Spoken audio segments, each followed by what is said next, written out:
Okay, so welcome back to part 2 of lesson 6, and we're just going to write one program this week, guys. So this will be the only other video of the week. So what we're going to do is we're going to create this shell program, or this idle shell program, that maintains a list of names and emails.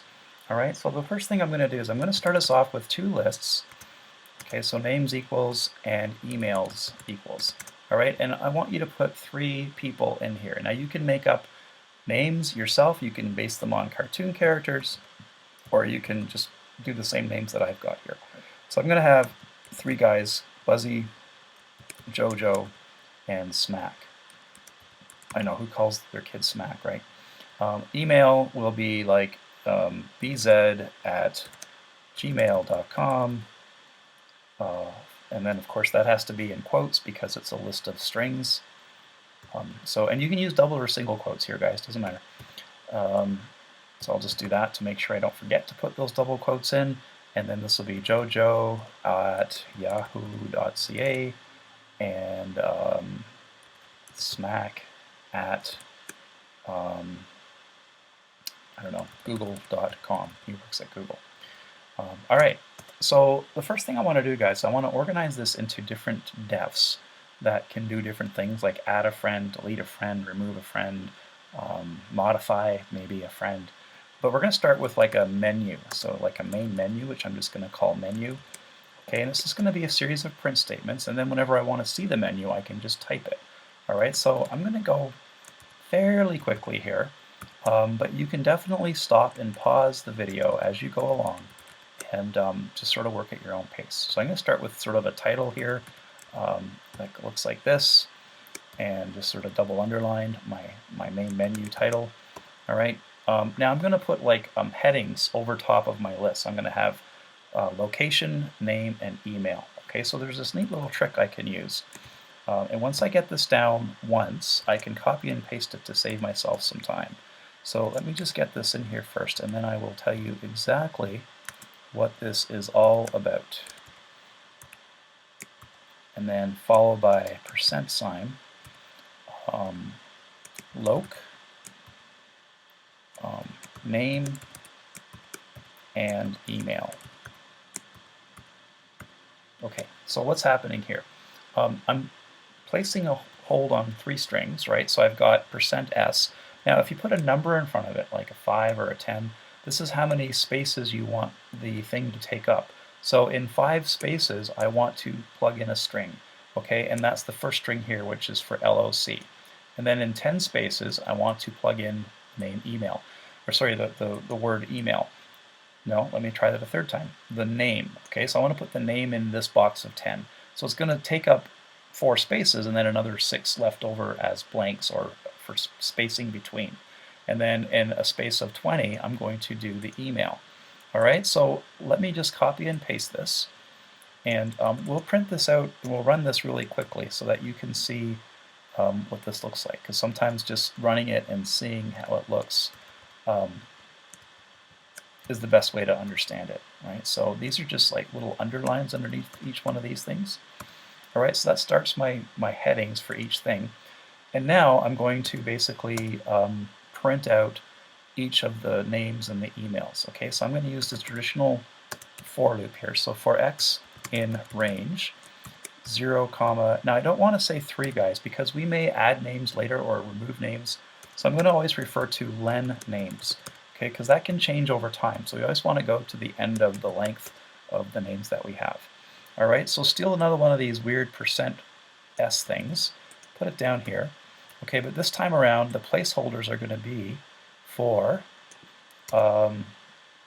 x, followed by names at location x, followed by emails at location x.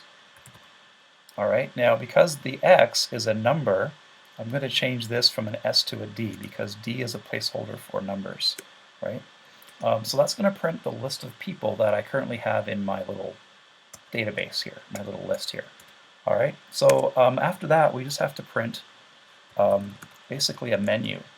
Okay, so I'm going to start by printing a bunch of these little dashes just to kind of separate the list of friends from the rest of the menu, right? And then I'm just going to print 4 menu items.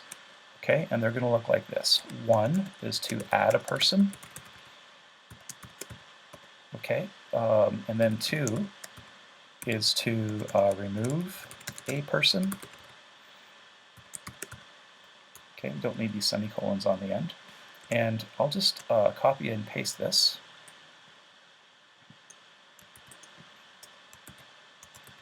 And then we're going to have 3, which is to modify a person. Like say they moved or they have a new email address. And then 4 is going to be to exit. Okay, and then after we've printed that out, we're just going to print another bunch of lines to kind of separate from what we're going to do next. Maybe the same as before, just that many. And that's it. Okay. Now, if I run this now, guys, I'm not going to see anything unless I actually call menu. So I'm just going to go like that so I can see what the menu looks like. And then it's going to run all this code up here. All right, so I'm going to save this just on my desktop for now. Okay, and I'll just call it friend list.py. Okay, and I'm just going to run it, and I'm going to see what I get. Okay, so you can see here, there it is. Okay, so that's basically just running the code, and you can see the spacing here now, and then you can see the little menu there. So it looks pretty good. All right, now from there we want to be able to add a person, so we'll do that one next. That one's pretty easy. So above the call to menu, I'm going to have another def to add a person. Okay, so all we're going to do here, guys, we're going to ask for a new name using an input command. So we're going to say like enter name, maybe like that. Make that a little arrow. Okay, and then email, same thing, equals input, enter email. Okay, and then we're just going to append name and email to my lists. So names.append name and emails.append email. Okay, so now we've got a menu function, we have an add person function, and this might be a good time to start looking at writing the main part of our program. So in the main part of our program, guys, we're going to have a loop that just keeps going until I exit. So I'm going to have while true. Okay, and then I'm going to draw my menu. Okay, and then I'm going to ask the person for a choice. I'm going to say choice equals int input enter 1, 2, 4. Okay, because we're asking them to do one of 4 things. Now, I know that options 2 and 3 don't work yet, but we can at least get option 1 and 4 working. Okay, so then I can say, let me just bring this up a little bit higher so we can see this.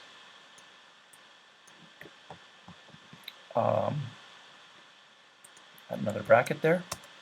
So I can say if choice equals 1, right? And then we want to add a person. Okay. Elif choice equals 4, we want to basically break out of this loop because we're done, right? Anything else for now, we're going to just have a print statement that says that isn't working yet or something like that.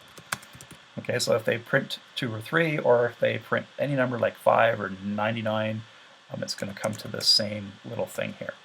All right, now after I'm done each of my options, before I draw the menu again, I want to have like a clear function that basically clears the screen so we can redraw the menu again. So come up above this red line here, and we'll do def clear.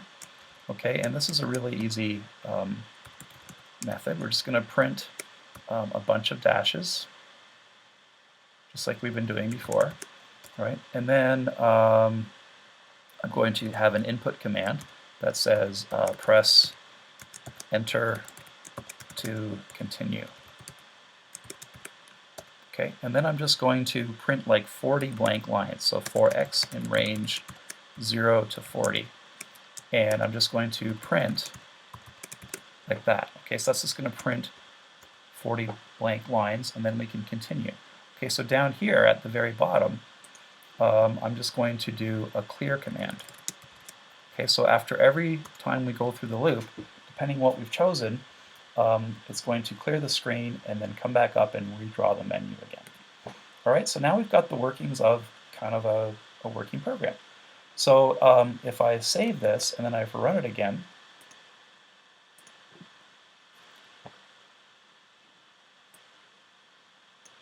okay, so there's my menu and it says enter 1 to 4.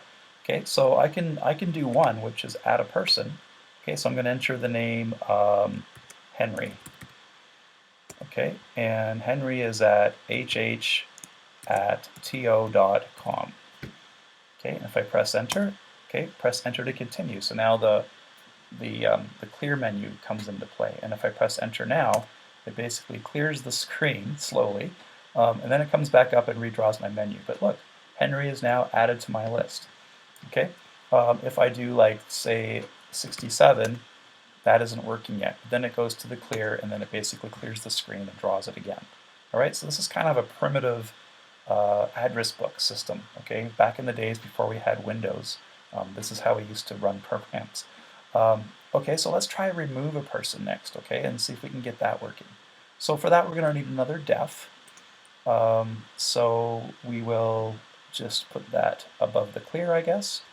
Okay, so we're going to call it def remove person.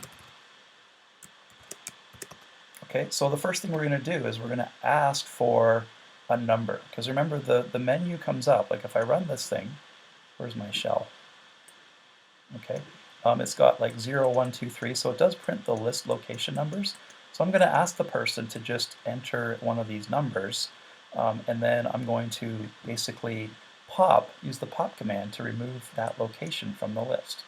Okay, now if they don't enter a number between 0 and whatever the length of the list is, then I'm just going to say that number is invalid, and we're going to take you back to the menu again. All right, so let's put this in here. And we'll start by defining a variable called limit, okay, which represents how far we can go right now. So I'm going to go len names -1. Now we don't have to have this variable, but it just makes it easier to, to keep track of what the limit is. All right, so I'm going to ask for an item. So I'm going to go input, enter a number from 0 to %d, okay, which is my limit, how high I can go. So I'm going to just do that, and then I'm going to go %, plug in limit here. Okay, now you may be wondering, why did I subtract 1 from this?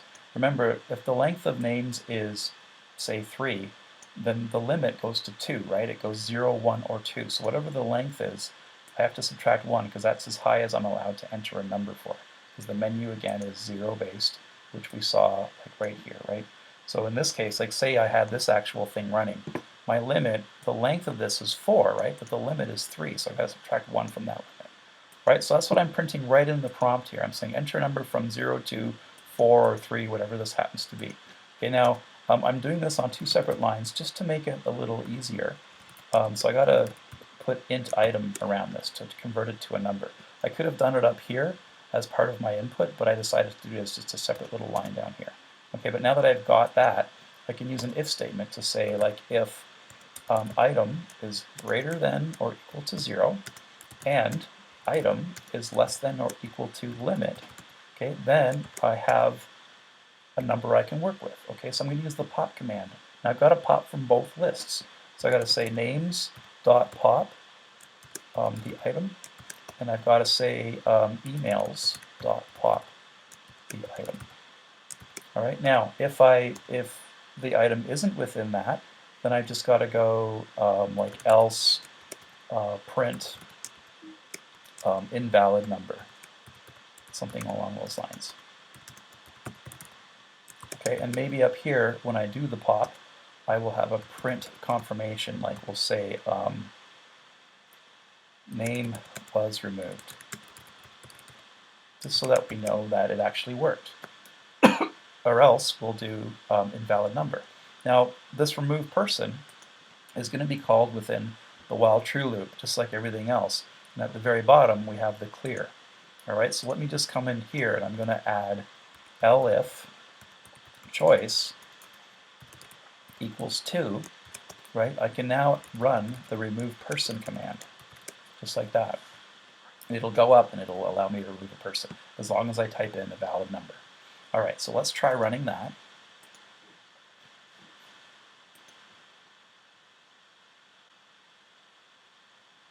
Okay, so here comes my list, and I'll just bring this up a little bit higher so we can see that. Okay, so why don't I start again by adding a person, make sure that still works. This time I'm going to enter YOLO. Okay, and this is at YOLO@happy.com. Okay, and press enter to continue, and now YOLO should be in my list. Okay, so YOLO is in position 3. Now I want to remove JoJo, which is in position 1. So if I go to remove a person, option 2, enter a number from 0 to 3. So I'm going to enter 1, and then it's going to say name was removed. Well, let's see if JoJo is no longer there. So the menu is going to get drawn again, and sure enough, JoJo's gone, and Smack and YOLO move up a item. Alright, so we're almost there, guys. All we have left to do is modify. Alright, so with modify, we can base it on the remove. Like, we're going to first ask for a number that needs to be modified, and then once we get that number, we can just sort of rewrite what's at that location with a new input. Alright, so let's do that. So maybe to make it a little bit faster, we'll just copy the remove person and we'll modify that to be the modify person. So just highlight your remove person and we'll bring it down here and we'll paste it down here. Okay, and we'll call this modify. Okay, but it starts with the same kind of thing. Like, we want to have the person enter a number that they want to modify. All right, so this time around, if the item is within the limit, and we don't want to pop, we want to basically rewrite the location there. Right, so instead of saying names.pop item, I'm going to say names at location item equals an input, right? And we'll say like enter new name. Okay, so then they have to enter a new name that's going to go in that location. And then we can do the same with emails at item equals input enter new email. Now what if you only want to change one of them? Well, that kind of goes a little bit, I mean, you can add that if you want to as sort of a fancy feature, but in this basic version we're going to have to retype both items whether we want to change them or not. Alright, so then this verification will be name was changed. We'll say information was changed because we changed both the name and the email. Right? Okay, now we could, if we have this here, guys, maybe what we could do is we could say, like, you know, enter N to change the name or E to change the email. But for those that are really keen and you want to try that, I'll leave that as sort of a bonus activity. Okay, but for now, this is as far as we're going to go. So modify, if you want to modify either of them, you got to sort of change or re-enter both. Okay, but that will work. Okay, so if I come down here to my main menu and I'm going to add my last choice here, so elif choice equals 3, right? And then we're going to run modify person. All right, and that should do it. Let's just run it one more time to make sure that it's working okay.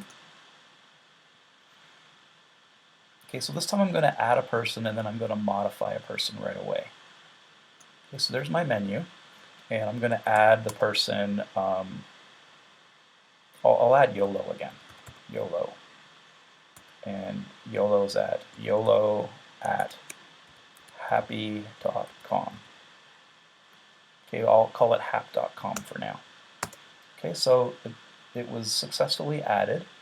Okay, so YOLO and then YOLO@hap.com. And then I noticed a couple things. I noticed that this should be a capital Y like everybody else's name, and this should be happy.com, not hap.com. All right, so I can use my modify option to fix that up now. So I'm going to modify item number 3. Okay, so enter a new name. So the new name is YOLO with a capital, and the new email is YOLO@happy.com. Now I noticed I didn't put in my famous little arrow prompt here, so I'm going to add that in at the very end as well. Okay, but that's going to work. Now it's going to rewrite those two items at those two locations. So information was changed. Let's just redraw the menu to verify that that did in fact happen. And sure enough, there you go. There's my new modified item number 3. All right, if I want, I can try to delete smack just to practice that one more time. So I'm going to go 2 for remove a person. Okay, and then I'm going to remove person number 2, which is smack. Name was removed. So now let's just see if smack is no longer in my list. And sure enough, smack is gone. All right, so that's enough that I can exit the program, and I am done. All right, guys, so I'm going to have you drop this off. Let me just fix one more thing, which is for modify, right? So I'm going to say enter a new name. I'm going to put like a little arrow thing here. Okay, and enter a new email and an arrow thing as well. All right, so so this program, along with the worksheet that we did together, is what I want you to upload to the Dropbox this week. Now, for those that can't remember how to prepare your worksheet for uploading, let me just go back there really quickly. So here's what we did in the first video. Recall that you have to go like this, guys. You have to go File, Download as a PDF. Okay, and then it's going to come down as a PDF document, and you'll see it come up in your downloads. There it is there. Okay, so I'm going to show in the folder or in Finder. If you're on a Windows machine, it'll be in folder, right? And then it'll say copy of lists. So there it is here. So that's the file that you want to upload along with the program that we just wrote. Okay, and that program, of course, for me is on my desktop, and it is called, maybe it's not on my desktop. Where did I save that? I might have saved that to, let's see, File, Save As. Oh, okay, I saved it in my week 6, which is probably where it should be anyway. So upload that as well, and those are the 2 files that you need to complete for week 6. One's a Google Doc, and the other one's a program. All right. Next week we're going to perhaps do some tkinter stuff again, and working with lists in the world of tkinter. All right. So we'll see you next time. Bye for now.